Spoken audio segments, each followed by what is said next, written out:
विभज्यवाद YouTube channel में आपका स्वागत है। छोड़ो भाई, मैं बोलता ऐसा बोलना। बोलो संसार वट्टा दुखी तो मोचंथाय इमानी पंचशीलानि समाधिस्वान मम परलोकगतस मातुश्रीतुस ज्ञातेस उद्देशन बुद्धस पच्चेक बुद्धस अगसमना महासमना आर्य समनास सपरिखारानि चिवरानि पत्तानि रूपानि इमानि च ज्ञानवत्थूनि भोजनानि रूपानि दीपानि सपरिखारानि सद्विदानं नेमं पूजेमि इदं निदानं इदं मे शीलं इदं मे भावना निब्बानस्य पच्याहोतु इदं मे पुण्यं पेतानं उपकपति इदं मे पुण्यं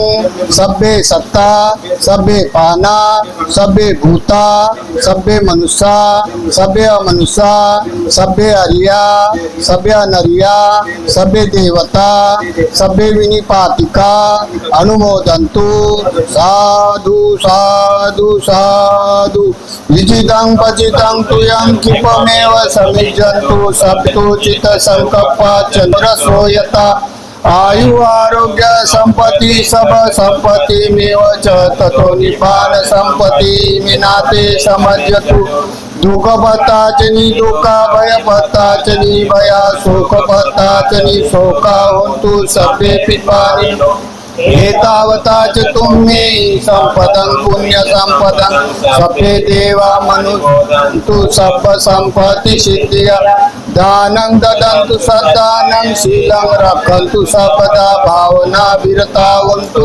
गच्छन्तु देवता गता सभ्ये बुद्धा बलपत्ता पच्चकानं च यन्बलं अरहन्तानं च तेजेनं रक्षन् वन्दामि सर्वसो आकाशता च भूमट्टा देवानागा महेन्दिका पुण्यन्तमनुमोदित्वा चिरं रक्षन्तु बुद्धशासनं चिरं रक्षन्तु धम्मदेशनं चिरं रक्षन्तु त्वं परन्ति सवेतियो विवर्धन्तु शोकरोगो विनाशतु माते भवन्तन्तरायो सुखी दीर्घायुको भव अभिवादनशील च नित्यं वद्धापचायनो चत्तारो धम्मा वर्धन्ते आयुवन्नो सुखं बलन्ति।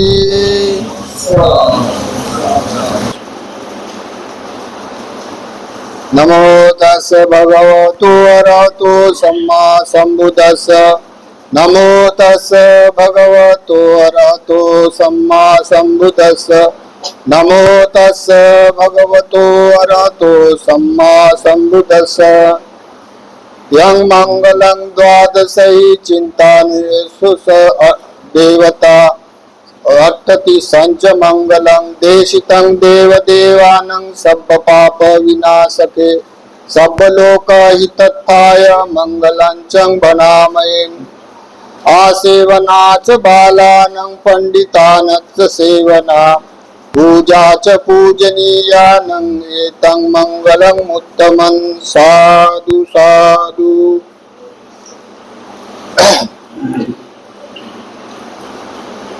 भगवान तथागत सम्यक संबुद्ध ने अपने करुणा भाव से जगत के सभी देव और मनुष्य को उपदेश किया। इस उपदेश में विशेष करके 38 मंगल जो गृहस्थी लोग थे उनके लिए उपदेश किया है। उस समय की घटना एक देवता में एक समय में देवता लोग में चर्चा हुआ है। क्या तथागत ने जो धर्म उपदेश किया है अधिकतर वो भिक्षु संघों के लिए किया है, और यहाँ जितने भी श्रमण है, जितने भी अधिक साधु संतो है, मार्गगामी लोग है और भी अन्य अनार्य लोग है, तो इनके लिए तथागत ने अन्य अन्य साधु जनों ने उपदेश किया है। लेकिन तथागत सम्यक संबुद्ध जब अनुत्तर पुरुष है तो उन्होंने क्या हमें उपदेश करना चाहिए, ऐसी करके चर्चा हुई दिव्य लोक में। तब एक देवता आके तथागत को वंदना करते हुए एक और बैठते हैं और सभी जेतवन प्रकाशमान करते हुए अपने प्रभाव से तथागत को प्रति प्रश्न करते हुए पूछते हैं, क्या भगवान देवता लोक में जो चर्चा हो रही है, क्या भगवान ने हमारे लिए कोई उपदेश नहीं किया? तो जो गृहस्थी लोगों के लिए अन्य अन्य साधु जनों ने तो अन्य अन्य उपदेश किया है, लेकिन विशेष उपदेश गृहस्थी लोगों के लिए क्या होना चाहिए? ऐसा करके बोलने से तथागत ने जब 38 मंगल तथागत ने उपदेश किया है सबको, सब लोगों के हित कल्याण के लिए। इस 38 मंगल में ये भी मंगल है, आसेवना च बालानं पंडितान च सेवना पूजा च पूजनीयानं एतं मंगलम उत्तमं। आसेवना च बालन यानी जो बाल मूर्ख होते, जो हिंसा करते, चोरी करते, व्यभिचार करते, झूठ बोलते, ठग बोलते, दूसरे का हक छीन कर खाते, जाति वर्ण में भेद करते हुए लोगों का शोषण करते हैं, ये बाल है, मूर्ख है। क्यों मूर्ख है? कि ये उसके विचार कुशल नहीं है, इसी कारण उसको उसकी संगति नहीं करना, उसके विचार को सेवन नहीं करना, ऐसा बोला गया है एक मंगल। पंडितानच सेवना, पंडित कौन है?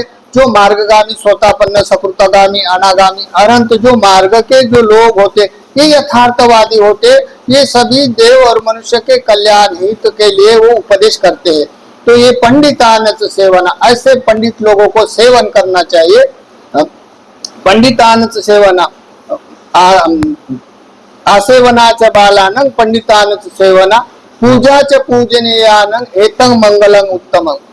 जो पूजनीय लोग होते हैं संसार में, जो गृहस्थी से ज्यादा जो श्रेष्ठ लोग ब्रह्मचर्या करने वाले हैं, संन्यास जीवन बिताने वाले हैं, विरागी लोग हैं, ये पूजनीय तो होते हैं, लेकिन विशेष पूजनीय जो होते हैं जिसने मोक्ष का रूप, जैसे मोक्ष का यानी मुक्ति का, दुख चक्र से मुक्त पाने का सीधा रूट अपनाया है।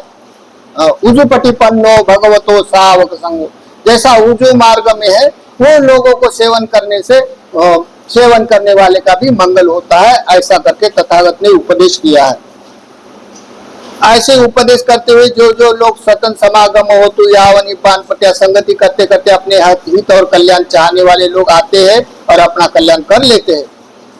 ऐसे एक बार तथागत, ये सिद्धार्थ बुद्ध काल में तथागत विहार कर रहे हैं कलंदक निवाप में। कलंदक निवाप वेड़ुवन, वेड़ुवन बोले तो राजगिरी का जो पहला वर्षवास तथागत ने किया है, वहां वर्षवास में तथागत को वेड़ुवन दान किया था बिंबिसार राजा ने, और वहां कलंदक निवाप बोला जाता है, यानी जो हिलरी के रहने वाले ठिकाने थे, वहां पे वो छुन के जुड़ रहते थे हिलरी के, इसीलिए उनको कलंदक निवाप कहा जाता है। हाँ, तो वेड़ुवन में विहार करते थे और सारी पुत्र कुछ अंतर में अपने पर्वत पर, गिरि शिखर पर्वत पर विहार कर रहे थे। ऐसे करते हुए सारी पुत्र को भनक आ गई तथागत से हम धर्म श्रवण करने की, तथागत को वंदना करने की, तथागत के साथ समागम करने की इच्छा हुई। तो वो सारी पुत्र तथागत के पास आए। आने के बाद तथागत ने समोदान करके एक और बैठ गए। बैठ जाने के बाद तथागत पूछते हैं, जैसे अपनापन से होता है, तो जैसे वार्तालाप करते हैं, चर्चा करते हैं, तो कोई किसी की करते हैं, उपासक की करते हैं कि ये उपासक कैसे है, ये अपने वाले प्रियजन, जैसे अपने वाले धर्म को चाहने वाले लोग कैसे, ऐसे वार्तालाप करते हैं। तो उस गांव में धनंजय नाम का एक सदग्रस्त ब्राह्मण था, ब्राह्मण कुल में धनंजय नाम का। तो तथागत ऐसे उपदेश कर रहे, तथागत निरोगी है, तथागत बलशाली है ना, ऐसे करके पूछ रहे। फिर ऐसे पूछते पूछते भिक्षु संग निरोगी, भिक्षु संग निरोगी है, भिक्षु संग बलशाली तो है ना, ऐसे करके वार्तालाप आयुष्मान करके तथागत पूछते हैं। पूछते पूछते सारी पुत्र बोलते, ये आपके इसके हमारे सहवास में सेवन करने वाला कोई धनंजय ब्राह्मण की बात निकलते। जब तथागत बोलते वो धनंजय ब्राह्मण क्या है, वो तो देखो पहली बीबी उसकी मर गई, अब उसने दूसरी बीबी किया है, और देखो ऐसा अपना, यानी उसका सत्कर्म होने के बाद भी गृहस्थी जीवन यापन करता है वो। जैसे किसी के पास तथागत देखते हैं किसी के पास पुण्य है, फिर भी वो गृहस्थ में रहता है, वो थोड़ा भी निकलने का प्रयास नहीं करता। इसके बारे में चर्चा होते हुए वो बोल रहे तथागत। तो बोलते हैं ये धनंजय ब्राह्मण क्या है, ये पहली बीबी मर गई तो दूसरी बीबी करके लाया उसने, भारिया लाया, और उसके साथ ऐसा ऐसा कर्म करते हुए अपना गृहस्थ जीवन यापन करता है। यानी तथागत की इच्छा क्या है, वो जल्दी से जल्दी मार्ग में प्रतीत हो जाएगा, ये इसके पास पुण्य कर्म है करके ऐसी उपदेश करता है। करने के बाद उसका और भी वार्तालाप होता है। होने के बाद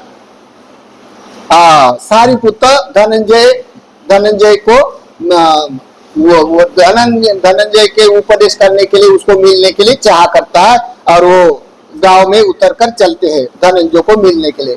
तब धनंजय अपने घर की जो गाय का दूध दो रहा है और सारिपुत्र को देख लिया उसने। देखने के बाद उसने बन करके वंदना किया।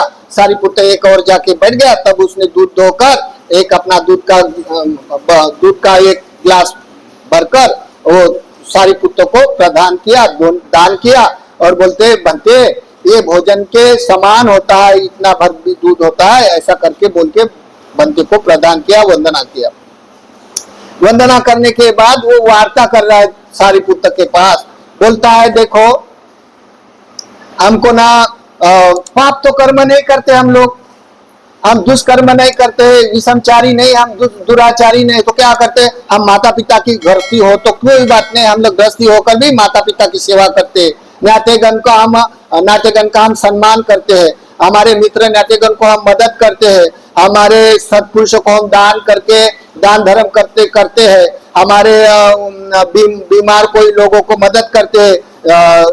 बहुत सारे ऐसे कर्म करना पड़ता है, अतिथिगण का कर्म करना पड़ता है, हमारे पितरों को मातरों को, हमारे पितर लोगों को भी डोनेट करना पड़ता है, हमारी माता पिता की सेवा करना पड़ता है, पुत्रों को पालना पड़ता है, पत्नी को पालना पड़ता है और हम लोग गाय भैंसों को भी देखना पड़ता है, सबके लिए अनुकंपा करना पड़ता है। इतना पुण्य कर्म करता है, हम तो पाप नहीं कर्म करते हैं, हम तो पुण्य कर्म करते हैं। तो ऐसे पुण्य कर्म करने से हम तो सुगति में नरक में तो नहीं जाएगा, ऐसा करके वो बोल रहा है। क्या नरक वाला हमको हकल देगा, क्या नरक में डाल देगा ऐसे कर्म करने वाले को, ऐसी चर्चा कर रहा वो धनंजय। ऐसा करते करते वही बोल रहा है फिर नहीं हमको नरक में कैसा डालेगा, धनंजय बोल रहा, सारिपुत्र चुप रहा। बोलता है नरक में कैसा डालेगा, हम लोग तो पाप नहीं कर्म कर रहे, हम विषमचारी नहीं है, हम दुराचारी नहीं, तो हमको नरक में कैसा डालेगा, ऐसा सारिपुत्र हो से हो लगा देता है। ऐसा लगाते लगाते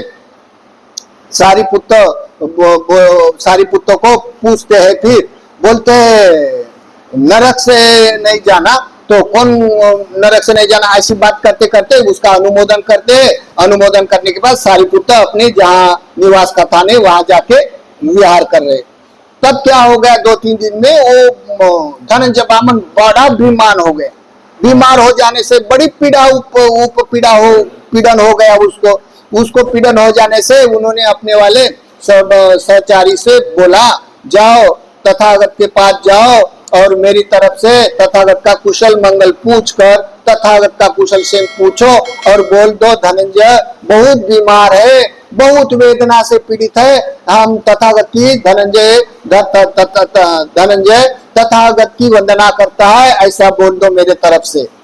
देखो वो बीमार होने के कारण फिर बोलते हैं वहां जाने के बाद सारिपुत्र के पास जाओ और सारिपुत्र को बोलो तथागत सारिपुत्र धनंजय ब्राह्मण बहुत बीमार है, बहुत पीड़ा है उसमें, और वो धनंजय ब्राह्मण आपको चरण कमल की वंदना करता है और कुशल से पूछता है अगर मेरे को मिलने के लिए आना चाहिए, ऐसा करके वो याचना करता है, ऐसा जाके बोलो।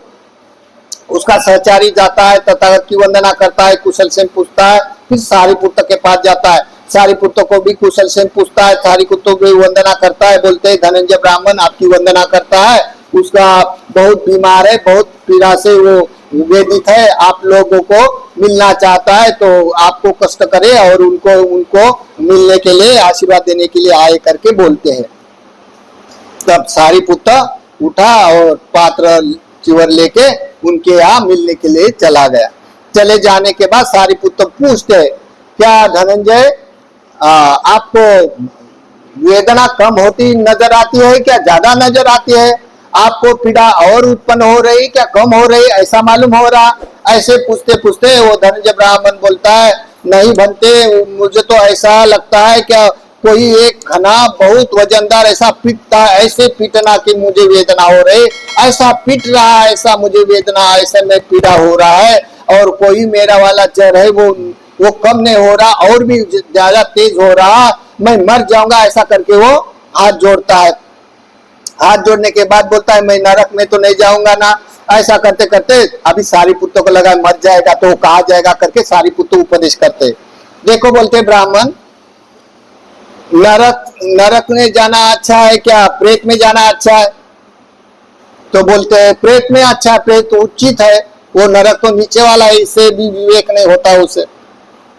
प्रेत से मनुष्य अच्छा है, मनुष्य योनि में जाना अच्छा है क्या प्रेत में जाना अच्छा है, प्राणी मात्रों में जाना अच्छा है? तो बोलते प्रेत से ज्यादा प्राणी मात्र अच्छे है। फिर बोलते प्राणी मात्रों से जो गाय गोरू होते उसे प्राणी मात्र तीक्ष्ण योनि से मनुष्य लोग जा अच्छा है क्या तीक्ष्ण योनि अच्छा है जन्म लेने के लिए? तो बोलता है तीक्ष्ण योनि में जन्म लेना ठीक नहीं, उसको विवेक नहीं होता है, मनुष्य विवेकशाली होता है, मनुष्य में जन्म होवे मेरा।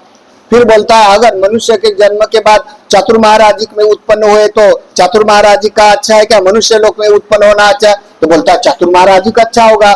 फिर ऐसा बोलते बोलते सारिपुत्र एक से एक बोल रहा, बोलते चातुर्महाराजिक से तावतीस अच्छा है क्या चातुर्महाराजिक अच्छा है? फिर तावतीस लोग से बोलता है तुषित अच्छा है क्या तावतीस अच्छा है? अच्छा करके बोलते बोलते हाँ तुषित अच्छा है, ऐसा करते वो एक से एक उचित उचित स्थान बता रहा जन्म लेने का। फिर बोलते निम्नारथ अच्छा है क्या परिनिमान और वशवर्ती अच्छा है? तो बोलते परिनिमान और वशवर्ती वो बड़ा होगा, वो अच्छा होगा जन्म लेने के लिए। बाद में बोलता है ब्रह्म पुरोहिता अच्छा है क्या निमानती वशवर्ती अच्छा है?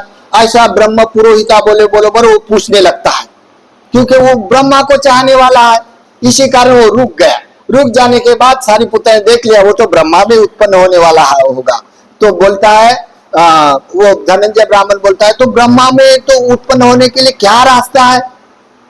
तब सारिपुत्र बोलता है ब्रह्मा में उत्पन्न होने के लिए जिसका चित्त करुणामय है, अपने सभी प्राणी मात्रों में दाहिनी दिशा में वो विहार करते हुए सभी अपने जैसे अपने पुत्र पुत्र हित के जैसे सभी सत्वों के प्रति वो हित करता है, करुणा करता है। जिसका चित्त है उसका चित्त एकदम से कुशल से भरा है, इसी कारण वो छंदगामी है। जिसका छंद है पुण्य कर्म करने का, केवल पुण्य कर्म करने का है छंद है, परमार्थिक धर्म पर उपकार ही करने का छंद है। और जिसका चित्त इसमें अनुगमन करता है छंद के कारण और वो विचार करता है।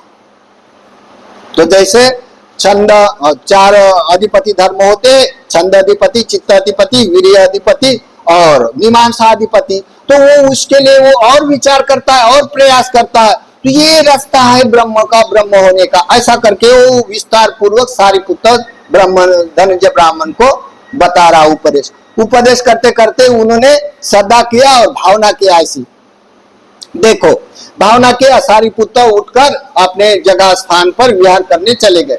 चले जाते स्थान पर पहुंचते वो धनंजय ब्राह्मण मर जाने के बाद ब्रह्मकायिक में उत्पन्न हो गया। देखो ब्रह्मकायिक में उत्पन्न हो जाने के बाद जब तथागत को मालूम हो गया कि अरे धनंजय ब्राह्मण ब्रह्मकायिक में उत्पन्न हो गया, तो सारिपुत्र तथागत की वंदना करने चले गए। तब सारिपुत्र को बोलते सारिपुत्र तू धनंजय ब्राह्मण को ब्रह्मकायिक में उत्पन्न होने के लिए उपदेश किया, तो हीन ब्राह्मण में क्यों किया? उससे उच्च कोटि का क्यों नहीं, महाब्रह्मा में क्यों नहीं किया? ऐसा करके सारिपुत्र के साथ वार्तालाप किया। तो मतलब है जो सेवन करता है, जो धर्म में रत रहता है, और जो पाप कर्म है हिंसा चोरी व्यभिचार ठगबाजी बगबाजी में अरत रहता है, तो जो पुण्य कर्म में रचता है उसका छंद होता है, रोज रात दिन ये पुण्य कर्म के बारे में सोचता है, उसका चित्त करुणामय होता है। और करुणामय होने से वो चार अधिपति धर्म में विहार करने से वो बाहर रिद्धिमान होने से वो मन चाहे अपने उत्पन्न हो सकता है या मन चाहे अपनी उम्र भी बढ़ा सकता है। ऐसे तथागत उपदेश करते हुए तथागत ने उपदेश किया। तो मतलब है कि जो जो लोग बुद्ध शासन में चार रिद्धिपादा से विहार करने वाले भिक्षु संघ होते हैं, उपासक संघ होते हैं, ये यथार्थ धर्मवादी होते हैं, इसी कारण वो पंडित जनों की संगति करते हैं। वैसे कल्पेश चौहान हमारे साथ विहार करते हुए न जाने कितने साल बिताए हैं, वो भी ग्रस्त जीवन यापन करता है। हर बार वो प्रवर्जित होता है, लेकिन अपने वाले परिवार जन की कोई प्रॉब्लम के कारण और लौट जाता है घर को, और वो लौट जाने के कारण वो पोषण करता है। 3-3 महीने का उपोषण करता है गृहस्थी होकर। उपोषण करने के कारण वो गिर पड़ा, बीमार हो गया, उसको बड़ा सर को लग जाने के कारण उसका बड़ा ऑपरेशन हुआ, फिर भी उसने उपोषण करना नहीं छोड़ा।